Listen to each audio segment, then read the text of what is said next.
Hello friends, I am Rohit Kushwaha from RSI academy. आज का जो हमारा वीडियो वो है भारत का आर्थिक इतिहास, economic history of India. Bharat का आर्थिक विकास सिंधु घाटी सभ्यता के आरंभ से माना जाता है। सिंधु घाटी सभ्यता की अर्थव्यवस्था मुख्यतः व्यापार पर आधारित प्रतीत होती है, जो यातायात में प्रगति के आधार पर समझी जा सकती है। लगभग 600 ईसा पूर्व महाजनपदों में विशेष रूप से चिन्हित सिक्कों को ढालना शुरू कर दिया था। इस समय पर गहन व्यापारिक गतिविधियों नगरीय विकास के रूप में चिन्हित किया जाता था। 300 ईसा पूर्व में मौर्य काल ने भारतीय उपमहाद्वीप को एकीकरण किया और राजनीतिक एकीकरण और सैन्य सुरक्षा ने कृषि उत्पादकता में वृद्धि के साथ साथ व्यापार और वाणिज्य से सामान्य आर्थिक प्रणाली को बढ़ावा मिला। अगले 1500 वर्षों में भारत में राष्ट्रकूट, होयसाल और पश्चिमी गंगा जैसे प्रतिष्ठित सभ्यताओं का विकास हुआ और इस अवधि में दौरान भारत में प्राचीन एवं 17वीं शताब्दी के तक मध्ययुगीन विश्व की सबसे बड़ी अर्थव्यवस्था के रूप में आंकित किया जाता है। इसमें विश्व की कुल संपत्ति का 1/3 से 1/4 भाग मराठा साम्राज्य के पास था। इसमें यूरोप उपनिवेशवाद के दौरान तेजी से गिरावट आई थी। आर्थिक इतिहासकार अंगस मैडिसन की किताब the world economy a millennium perspective, विश्व अर्थव्यवस्था 1000 वर्ष का परिप्रेक्ष्य के अनुसार भारत विश्व के सबसे धनी देश था और 17वीं शताब्दी तक दुनिया की सबसे बड़ी अर्थव्यवस्था भी थी। भारत में इसके स्वतंत्र इतिहास में केंद्रीय नियोजन का अनुसरण किया गया और जिसमें सार्वजनिक स्वामित्व, विनियमन, लाल फीताशाही और व्यापार अवरोध विस्तृत रूप से शामिल हैं। 1991 के आर्थिक संकट के बाद केंद्र सरकार ने आर्थिक उदारीकरण की नीति आरंभ कर दी। भारतीय आर्थिक पूंजीवाद को बढ़ावा देने के लिए विश्व में तेजी से बढ़ती आर्थिक अर्थव्यवस्थाओं में से एक बनकर उभरा। सिंधु घाटी सभ्यता के दौरान भारत का आर्थिक विकास। सिंधु घाटी सभ्यता विश्व की सबसे पहली ज्ञात स्थायी और मुख्य रूप से नगरीय आबादी का उदाहरण है। इसका विकास 3500 ईसा पूर्व से लेकर लगभग 1800 ईसा पूर्व तक हुआ, जो उन्नत और संपन्न आर्थिक प्रणाली की ओर बढ़ा। यहाँ के नागरिक ने कृषि, पालतू जानवर, तांबे, कांसे, टिन के तीक्ष्ण उपकरणों और शस्त्रों का निर्माण तथा अन्य नगरों के साथ विक्रय करना आरंभ किया। घाटी के बड़े नगरों में हड़प्पा, लोथल, मोहनजोदड़ो और आखिरगढ़ी में सड़कें, अभिविन्यास, जल निकासी प्रणाली और जलापूर्ति के साक्ष्य उनकी नगरीय नियोजन के ज्ञान को उद्घाटित करते हैं। प्राचीन और मध्ययुगीन विशेषताएं। यद्यपि प्राचीन भारत में महत्वपूर्ण नगरीय जनसंख्या पाई जाती है, लेकिन भारत की अधिकतर जनसंख्या गांव में ही निवास करती थी, जिसकी अर्थव्यवस्था विस्तृत रूप से पृथक और आत्मनिर्भर रही है। आबादी का मुख्य व्यवसाय कृषि था और कपड़ा, खाद्य प्रसंस्करण जैसे हाथ आधारित उद्योगों के लिए कच्चा माल उपलब्ध कराने के अलावा खाद्य आवश्यकताओं की पूर्ति भी कृषि से हो जाती थी। कृषकों के अलावा अन्य वर्गों के लोग नाई, बढ़ई, चिकित्सक अथवा वैद्य, सुनार और बनकर आदि कार्य किया करते थे। धर्म आधारित आर्थिक विकास। आर्थिक गतिविधियों को रूप देने का मुख्यतः हिंदू धर्म और जैन धर्म प्रभावशाली भूमिका निभाते हैं। तीर्थ स्थल कस्बे जैसे इलाहाबाद, बनारस, नासिक और पुरी, जो मुख्यतः नदियों के तटों पर स्थित थे तथा व्यापारिक एवं वाणिज्यिक के केंद्र के रूप में विकसित हुए, धार्मिक उत्सव, त्यौहार और तीर्थ यात्रा पर जाने की प्रथा ने तीर्थ अर्थव्यवस्था को उत्कर्ष पर पहुँचाया। जैन धर्म में अर्थव्यवस्था को तीर्थंकर महावीर और उनके सिद्धांतों और दर्शनों ने प्रभावित किया। इसके पीछे का इतिहास उनके दर्शन से समझाया जा सकता है। वे जैन धर्म को फैलाने वाले अंतिम और 24वें तीर्थंकर थे। आर्थिक प्रसंग में उन्होंने अनेकांत यानी गैर निरपेक्षतावाद के सिद्धांत को समझाया। ब्रिटिश काल के पूर्व भारत के उद्योग धंधे। तो सबसे पहले बात करते हैं वस्त्र उद्योग की। वस्त्र उद्योग में सूती, ऊनी और सिल्क प्रमुख थे। सूती वस्त्र उद्योग बड़ा व्यापक था। इसका उद्योग में बहुत से लोग लगे हुए थे। कपास को धुनना और काटना आमतौर पर घरों पर ही होता था, परंतु किन्हीं क्षेत्रों में इस कार्य में विशेषता प्राप्त हो गई थी। बारीक से बारीक सूत काटा जा सकता था। थेवेनॉट को अहमदाबाद के सभी कारीगरों का एक समूह मिला, जिसका कोई निश्चित घर था और जो एक गांव से दूसरे गांव को काम में तलाश में जाता था। यह बिनौलियों से कपड़ा निकालने, रुई को साफ करने और धुलने का कार्य करते थे। भारत के ग्रामों में ही नहीं, बड़े बड़े नगरों में भी जुलाहे परिवार रहते थे, जो वस्त्र निर्माण का कार्य करते थे। तैयार कपड़े को धोने या कार्य धो भी करते थे, जो वस्त्र निर्माण का कार्य भी करते थे। तैयार कपड़े को धोने के लिए पहले गर्म पानी में उठाया जाता था। इसके पश्चात उसे धोया और धूप में सुखाया जाता था। मोटे कपड़े को धोते समय धोबी उस पर पत्थर पर पीटते थे। बारीक कपड़े को पीटा नहीं जा सकता था, उसे धूप में सुखाने के लिए फैलाया जाता था। कपड़ा धोने के लिए विशेष प्रकार के पानी की आवश्यकता पड़ती थी। नर्मदा नदी का पानी कपड़े की धुलाई के लिए इस नदी का उत्तम था, इसलिए इस नदी का पानी को प्रयोग में लाया जाता था। नर्मदा नदी के तट पर बसा भड़ोश नगर कपड़ों की धुलाई के लिए प्रसिद्ध है। इस प्रकार ढाका के समीपवर्ती क्षेत्रों में भी बहुत से धोबी रहते थे क्योंकि यहाँ का पानी कपड़े धोने के लिए उपयुक्त था। कपड़ों को नील से डाई किया जाता था। भारतीय कपड़े की मांग विदेशों में भी थी। विश्व के लगभग हर भाग में भारत से कपड़ा आता था। ढाका की मलमल संसार प्रसिद्ध थी। इसका धागा बहुत बारीक होता था जो चरखे पर हाथ से काटा जाता था। मलमल का थान एक अंगूठी के बीच से निकल सकता था। यूरोपीय यात्रियों ने इसकी पूरी पूरी प्रशंसा की थी। उच्च कोटि सी मखमल विभिन्न नामों से पुकारी जाती है, जैसे मखमल खास, जिसे बादशाह की मखमल कहते थे, सरकारी आली, नवाब के मखमल, आबे खां, बहता हुआ पानी इत्यादि। भड़ोच में निर्मित बफ्ता वस्त्र के सारे देश और विदेशों में बड़ी मांग थी। यात्री टेबरनियर ने बताया कि बफ्ता विभिन्न रंगों में रंगा जाता था। रंगने के लिए इसे आगरा और अहमदाबाद लाया जाता था। बफ्ता की लंबाई 15 गज और चौड़ाई 24 इंच होती थी। अधिक चौड़ाई का बफ्ता 36 इंच का भी होता था। सफ़ेद कपड़े का, जिसे अंग्रेजी व्यापारी कैलिको कहते थे, बड़ी मात्रा में निर्माण होता था। इसके अतिरिक्त बढ़िया और कीमती कपड़ों का भी निर्माण हुआ। इसमें सोने और चांदी के तार पड़े होते थे। सूरत, आगरा और बनारस और अहमदाबाद इस प्रकार के वस्त्र निर्माण के लिए प्रमुख केंद्र थे।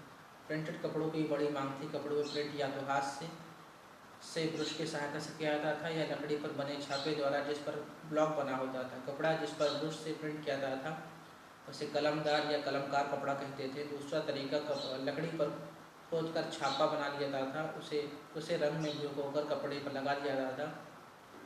इंग्लिश ईस्ट इंडिया कंपनी के व्यापारी इस कपड़े को प्रिंट या चिंट के नाम से पुकारते थे। लकड़ी के छापे की अपेक्षा हाथ के ब्रश की सहायता से प्रिंट करना कठिन था। बच्चे आमतौर पर बड़ों की प्रिंट के कार्य में सहायता करते थे। 1670 में फायर कोरोमंडल तट की वर्णन करते हुए कहा था कि पेंटिंग का काम बड़ों के साथ साथ छोटे बच्चों द्वारा भी किया जाता है। वे कपड़े को जमीन पर फैलाते हैं और अनेक प्रकार से बड़ों की इस कार्य में सहायता करते थे। पेंटिंग कार्य आमतौर पर लकड़ी से बनी मेज या तख्ते पर होता था। वर्कशॉप अधिकतर खुली जगह में होती थी और उस पर शेड पड़ा होता था। प्रिंटेड क्लॉथ के लिए कोरोमंडल तट बड़ा प्रसिद्ध था। यहाँ कपड़ा अन्य स्थानों की अपेक्षा सस्ता, अच्छा और चमकदार होता था। ऊनी वस्त्र उद्योग के केंद्र कश्मीर, काबुल, आगरा, लाहौर और पटना थे। कश्मीर की शॉल, कंबल, पट्टू और पश्मीना प्रसिद्ध थे। फतेहपुर सीकरी में ऊनी दरिया बनती थी। ऊनी कपड़ों का प्रयोग सामान्यतः धनी वर्ग करता था। कीमत अधिक होने के कारण ऊनी वस्त्र का प्रयोग जनसाधारण की सामर्थ्य से बाहर था। जनसाधारण के लिए सस्ते और खुरदरे कंबलों का निर्माण किया जाता था। इंग्लिश ईस्ट इंडिया कंपनी ने इंग्लैंड में बनी ऊनी कपड़ों के लिए भारत में बाजार बनाने का प्रयत्न किया, परंतु उसे इसमें अधिक सफलता नहीं मिली। सिल्क उद्योग के लिए बनारस, अहमदाबाद और मुर्शिदाबाद प्रसिद्ध। बंगाल से न केवल बड़ी मात्रा में सिल्क का निर्यात होता था, बल्कि सिल्क का कपड़ा ही बनता था। बनारस सिल्क की साड़ी और सिल्क पर जरी कार्य के लिए प्रसिद्ध था। सूरत में सिल्क की दरिया बनती थी। सिल्क के कपड़ों पर जरी का काम भी सूरत में ही होता था। देश विदेश में भारतीय कपड़ों की बड़ी मांग थी। भारतीय वस्त्र उद्योग संसार के विभिन्न भागों में कपड़े की मांग की पूर्ति करता था। यूरोपीय व्यापारियों के कारण भारतीय कपड़ों के निर्यात का बड़ा बढ़ावा मिला। यूरोप भारतीय कपड़ों की खपत का प्रमुख केंद्र बन गया। कपड़ों की मांग की पूर्ति स्थानीय बजाज करते थे। वे भारतीय व्यापारियों से कपड़ा खरीदते थे। कपड़े को छोटे विक्रेता फेरी वाले थे, जो न केवल नगरों की गलियों में कपड़ा बेचते थे, बल्कि गांव में कपड़े बेचते थे। गांव में साप्ताहिक हाट या पेठ लगती थी, जहां बजाज कपड़ा बेचते थे। स्थिति को देखते हुए आमतौर पर नकद पैसे लेने की मांग नहीं करते और खरीदार किसान फसल के समय उधार धन चुकाता था। कभी कभी जुलाहे अपना कपड़ा लाकर बाजार में बेचते थे। कासिम बाजार के आसपास रहने वाले जुलाहे अपना कपड़ा बेचने के लिए नगर के बाजार में लाते थे। अब बात करते हैं आभूषण उद्योग की। देश में आभूषण पहनने का आम रिवाज है। आजकल की तरह आभूषण पहनना सामाजिक प्रतिष्ठा का चिन्ह है। बादशाह, शाही परिवार और सामंत वर्ग रत्न जड़ित आभूषणों का प्रयोग करते थे। भारतीय नारी का आभूषण प्रियता संसार प्रसिद्ध है। आभूषण के निर्माण में निपुण कारीगर लगे हुए थे। आभूषण उद्योग देशव्यापी था। नारी के शरीर के विभिन्न अंगों के लिए अलग अलग आभूषण थे। मुगल काल में विभिन्न अंगों को पहनने के लिए निम्नलिखित आभूषणों का प्रचलन था। शीश फूल सिर का आभूषण था। माथे का आभूषण था। माथे के आभूषण टीका या मांग टीका, झूमर और बिंदी थे। माथे पर बिंदी लगाने का आम रिवाज था और बिंदी में मोती चढ़े होते थे। गले के आभूषण हार, चंद्रहार, माला, मोहन माला, माणिक्य माला, चंपा कली, हंसली, दुलारी, तिलारी, चौसर, पंचला और सतलड़ा था। दुलारी 2 लड़ियाँ, तिलारी 3 लड़ियाँ, चौसर 4 लड़ियाँ, पंचड़ा 5 लड़ियाँ और सतलड़ा 7 लड़ियों के आभूषण थे। कमर का आभूषण तंगड़ी या करधनी था। इसमें घुंघरू लगे होते, चलते समय बजते थे। अंगूठी या मुंदरी अंगुली का आभूषण था जिसका बड़ा प्रचलन था। आरसी अंगूठे का आभूषण था, इसमें दर्पण लगा होता है, इसमें मुंह देखा जा सकता था। पौंची, कंगन, कड़ा, चूड़ी और दस्तबंद कलाई के आभूषण थे। भुजा के आभूषण बाजूबंद और भुजबंद थे। बाजूबंद का संस्कृत नाम भुजबंद है। पैरों के आभूषण पाजेब कड़ा था। पैरों की उंगलियों में बिछिए पहने जाते थे। पैरों के आभूषण आमतौर पर चांदी के बने होते, जबकि दूसरे आभूषण सोने के बनते थे। गरीब लोग चांदी के आभूषण पहनते थे। बहुमूल्य रत्नों का विदेशों से आयात भी होता था। दक्षिण भारत में की खानों से हीरे निकाले जाते थे। टेवर्नियर हीरो का एक प्रसिद्ध व्यापारी था। दक्षिण भारत में हीरो की एक खान का वर्णन करते हुए लिखता था, इसमें हजारों की संख्या में मजदूर काम करते थे। भूमि के बड़े प्लाट को खोदा जाता था। आदमी इसे खोदते थे। स्त्रियां और बच्चे इस मिट्टी को एक स्थान पर ले जाते थे जो चारों ओर दीवारों से घिरा होता था। मिट्टी के घड़ों को पानी मिलाकर उसे मिट्टी में धोया जाता था। ऊपरी मिट्टी दीवार के छेदों द्वारा बहा दी जाती थी और रेत बच जाता था। इस प्रकार जो तत्व बचता था उसे लकड़ी डंडों से पीटा जाता था। अंत में हाथों से हीरा चुन लिया जाता था। मजदूरों को बहुत कम मजदूरी मिलती थी। टेवर्नियर के अनुसार मजदूरी 3 पैकोड़ा वार्षिक थी। हीरे चोरी न हो जाए इसके लिए 50 मजदूर की निगरानी रखने के लिए 12 से 15 चौकीदार होते थे। टेवर्नियर एक घटना का वर्णन करता है कि जबकि एक मजदूर ने हीरे को अपनी आंख की पलकों के नीचे छुपा लिया था। अब बात करते हैं लकड़ी के काम की, लकड़ी व्यापार की या लकड़ी उद्योग की। जहाज, नावें, रथ और बैलगाड़ियाँ इत्यादि बनाने के लिए लकड़ी का प्रयोग होता था। सूरत में पारसी लोग नावें और जहाज बनाने के कार्य में लगे हुए थे। मैसूर में सैंडल, जिसे हम चंदन की लकड़ी पर सुंदर कारीगरी का काम होता था। भवन निर्माण में भी लकड़ियों का प्रयोग होता था। माल ढोने में बैलगाड़ियों का प्रयोग होता था। इस कारण बड़ी संख्या में इनका निर्माण होता था। पालकी बनाने के लिए भी लकड़ी का प्रयोग होता था। धनवान व्यक्ति और स्त्रियाँ पालकी की सवारी करते थे। नदियों में नावों द्वारा माल लिया जाता था। इससे प्रतीत होता है कि नावों की बड़ी संख्या में निर्माण होता था। फिंच ने आगरा से बंगाल तक 180 नाव के बेड़ों के साथ यात्रा की थी। ये नावें छोटी और बड़ी दोनों प्रकार थी। गंगा पर 400 से 500 टन क्षमता वाली नावें चलती थी। सूरत, गोवा, बेसिन, ढाका, चटगांव, मछलीपट्टनम, आगरा, लाहौर और इलाहाबाद इत्यादि में नावें और जहाज बनाए जाते थे। कश्मीर की लकड़ियाँ सुंदर डिज़ाइनदार चीज़ें बनाने के लिए प्रसिद्ध थी। इमारती सामान और भवन निर्माण। भवन निर्माण में ईंट, पत्थर, चूना, लकड़ी, मिट्टी का प्रयोग होता था। आईने अकबरी में भवन निर्माण में काम आने वाली विभिन्न वस्तुओं के मूल्य भी दिए हुए थे। आईने अकबरी के अनुसार ईंटें 3 प्रकार की होती थी, पकी हुई, पकी और कच्ची। इनका मूल्य क्रमशः 30 दाम, 24 दाम और 10 दाम प्रति हजार था। लाल पत्थर का मूल्य 3 दाम प्रति मन था। कुशल कारीगर पत्थरों को तराशने का कार्य करते। साधारण जनता के लिए मकान मिट्टी के बने होते थे, उन पर छप्पर पड़ा होता था। मिट्टी की बनी हुई छोटी कोठरियों के में परिवार के सब सदस्य रहते थे। इतना ही नहीं, उन्हें पशु, गाय, बछड़ा भी उसी में रहता था। परंतु धनवान व्यक्ति शानदार मकानों में रहते थे। आगरा, दिल्ली और प्रांतीय राजधानियों में अनेक विशाल भवन बनाए गए जिसका निर्माण कुशल कारीगरों द्वारा किया गया। इसके फलस्वरूप अनेक राजा, मजदूर, पत्थर तराशों, बढ़ई और उन कारीगरों को रोजगार मिला। मुगल शासक महान भवन निर्माता थे। बाबर ने बहुत सी इमारतें बनवाई, किंतु उनमें से केवल 2 पानीपत का काबुल बाग और संभल की जामा मस्जिद आज भी मौजूद है। बाबर के शब्दों में, मेरे आगरा, सीकरी, बयाना, धौलपुर, ग्वालियर और कोल के भवनों का निर्माण 1441 में पत्थर काटने वाले रोजाना कार्य किया करते थे। हुमायूं का जीवन संघर्ष में रहा, फिर भी उसने पंजाब के हिसार जिले में फतेहाबाद में एक सुंदर मस्जिद बनवाई। शेरशाह के भवनों में उसका सहसराम का मकबरा और पुराने किलों में बनी किल्हाए कोहना मस्जिद प्रसिद्ध है। इनमें जामा मस्जिद और बुलंद दरवाजा बड़े प्रसिद्ध हैं। अन्य भवन बीरबल के महल, सुनहला मकान या शाहजादी अंबर का महल, तुर्की सुल्ताना का महल और दीवाने खास हैं। सिकंदरा में अकबर का मकबरा भवन निर्माण की कला का अच्छा उदाहरण है। अकबर ने आगरा और लाहौर में किलों का निर्माण कराया। आगरा के किलों का प्रमुख भवन दीवाने आम, दीवाने खास और जहांगीरी महल है। जहांगीर की रुचि भवन निर्माण की अपेक्षा चित्रकला की ओर अधिक थी, परंतु उसकी कमी की पूर्ति उसकी प्रिय बेगम नूरजहां ने की। नूरजहां ने अपने पिता की स्मृति में इत्माद-उद-दौला का मकबरा बनाया। ये संगमरमर का बना है और देखने में बड़ा सुंदर है। नूरजहां ने लाहौर के सभी शाहदरों में जहांगीर का मकबरा बनवाया। मुगल बादशाह में शाहजहां सबसे महान भवन निर्माता था। उसके प्रसिद्ध भवन दिल्ली का लाल किला, जामा मस्जिद और ताजमहल है। लाल किले में दीवाने खास अपनी सबसे अधिक सुंदर अलंकृत है। इसमें एक खुदे लेख में सुंदरता का वर्णन इन शब्दों में किया गया है कि गर फिरदौस बर रुए जमीयस्त हमीयस्तो हमीयस्तो हमीयस्तो, यानी यदि पृथ्वी में कहीं स्वर्ग है तो वह यही है और यही है। शाहजहां ने ताजमहल अपनी प्रिय बेगम अर्जुमन बानो की स्मृति में बनवाया। ताजमहल को बनाने और इसका नक्शा तैयार करने के लिए देश विदेश से कारीगरों को बुलवाया गया। ताजमहल के कई नक्शे प्रस्तुत किए गए और बादशाह ने अंत में एक नक्शे पर अपनी स्वीकृति प्रदान की। पहले ताजमहल का छोटा सा मॉडल लकड़ी का ही बनाया गया था, जिसे देखकर कारीगरों ने ताजमहल निर्माण किया। ताजमहल उस्ताद ईसा की देखरेख में बना, जिसे 1000 रुपये मासिक वेतन मिलता था। उसके निर्माण पर 50 लाख खर्च हुए। औरंगजेब ने लाल किले में अपने प्रयोग के लिए मोती मस्जिद बनवाई और लाहौर में बादशाही मस्जिद का निर्माण करवाया। औरंगजेब की मृत्यु पर मुगल निर्माण कला का भी हास हो गया। अब बात करते हैं चमड़ा उद्योग की। चमड़ा जूते बनाने, घोड़ों की जीन, पानी भरने के मशक इत्यादि विभिन्न कार्यों में प्रयोग में लिया जाता था। दिल्ली चमड़ा उद्योग के लिए प्रसिद्ध था। चमड़ा पशुओं की खाल से प्राप्त किया जाता था। स्थानीय आवश्यकताओं की पूर्ति के लिए उद्योग सारे देश में फैला हुआ था। मिट्टी के बर्तनों का उद्योग। प्राचीन काल में मिट्टी के बर्तनों का ही प्रयोग होता था। कुम्हार मिट्टी के बर्तन, पानी पीने के लिए मटके, विभिन्न प्रकार के कलात्मक खिलौने बनाते थे। यह उद्योग सारे देश में फैला हुआ था। जयपुर, बनारस, लखनऊ, दिल्ली, ग्वालियर इस उद्योग के मुख्य केंद्र थे। हाथी दांत का काम।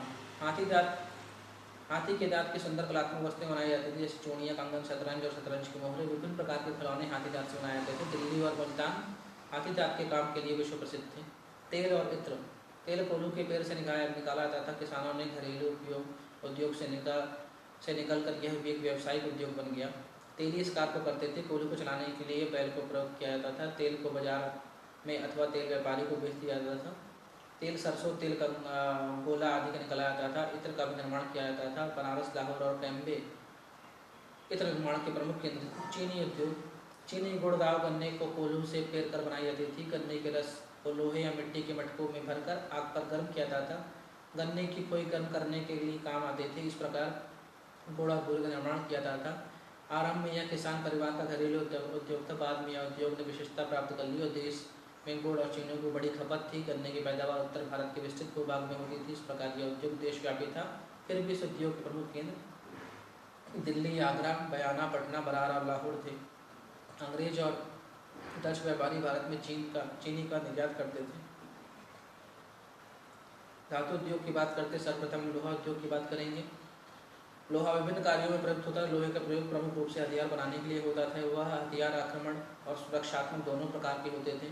बंदूक, तोप, तलवार, भाले, कवच लोहे के बनते थे। गांव में लोहार होता था, जो ग्रामवासियों की स्थानीय आवश्यकताओं की पूर्ति करता था। खेती के औजार मुख्य रूप से लोहे के बनते थे। किसानों के अतिरिक्त अन्य लोग जैसे लोहार, बढ़ई, राज मजदूर, दर्जी, तेली, हलवाई, माली, कसाई, नाई को भी अपने कार्य के लिए जिन औजारों की आवश्यकता पड़ती थी, वह भी पूर्ण रूप से या आंशिक रूप से लोहे के बने होते थे। घरेलू बर्तन जैसे कढ़ाई, कचरी, चिमटा इत्यादि लोहे के बने होते थे। गोलकुंडा में उच्च कोटि का लोहा और स्टील का निर्माण होता था। कालिंजर, ग्वालियर, कुमायूं, सुगेत मंडी जो आज लाहौर में है, में लोहे की खान थी।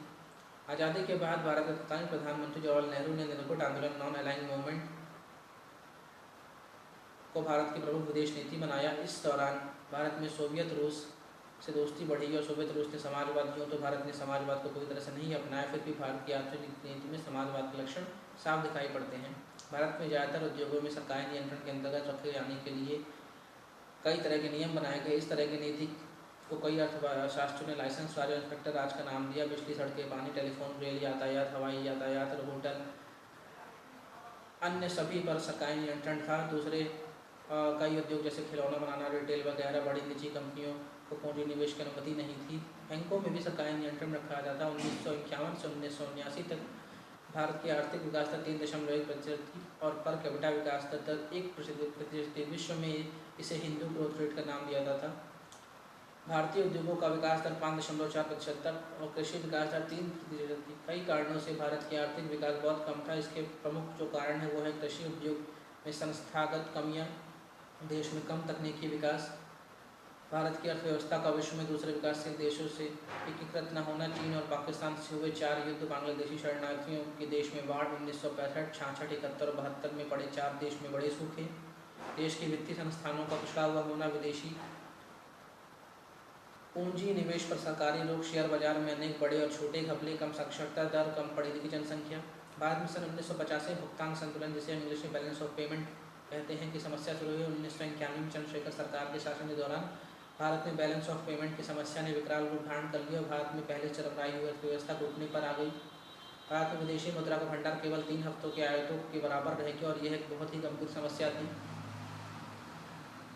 1990 के बाद नरसिम्हा राव के नेतृत्व वाली भारतीय सरकार ने भारत में बड़े पैमानों के बाद आर्थिक सुधार का फैसला किया। उदारीकरण कहलाने वाले सुधारों के आर्किटेक्ट थे भूतपूर्व प्रधानमंत्री हमारे मनमोहन सिंह। मनमोहन सिंह ने अपने आने वाले समय में भारत की अर्थव्यवस्था नीति को पूरी तरह बदलने की शुरुआत की और उनके द्वारा किए गए आर्थिक सुधारों को 3 श्रेणियों में रखा जाता है। उदारीकरण जिसे हम लिबरलाइजेशन कहते हैं, वैश्वीकरण ग्लोबलाइजेशन और निजीकरण प्राइवेटाइजेशन। 1996 से 98 तक पी चिदम्बरम भारत के वित्त मंत्री रहे। उन्होंने मनमोहन सिंह की नीतियों को आगे बढ़ाया। 1998 से सन 2004 तक देश में भारतीय जनता पार्टी की सरकार रही। उन्होंने भी उदारीकरण निजीकरण को आगे बढ़ाया। इसके बाद 2004 में आधुनिक भारत की आर्थिक नीति के रचयिता मनमोहन सिंह भारत के प्रधानमंत्री बने और पी चिदम्बरम वित्त मंत्री बने। इन सभी सालों में भारत ने काफ़ी तेज तरक्की की। अर्थव्यवस्था में आमूल चमूल परिवर्तन हुए और भारत ने विश्व अर्थव्यवस्था में अपना स्थान बनाना शुरू कर दिया। आने वाले दशकों में विश्व की अर्थव्यवस्था में भारी परिवर्तन होने के संकेत है। विश्व अर्थव्यवस्था में भारत का वर्तमान हिस्सा 5% से बढ़कर 2040 में 21% तक हो जाने का अनुमान है।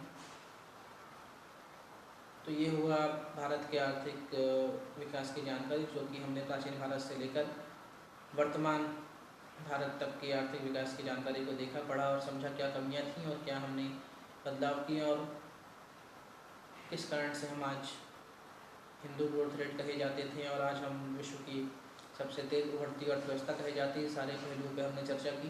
तो अगर आपको ये वीडियो की जानकारी लाभप्रद लग रही है तो आप हमें सब्सक्राइब करिए, हमारे फेसबुक पेज RSIS अकेडमी को लाइक कीजिए और हमारी वेबसाइट www.rsacademygroup.com में विजिट कीजिए।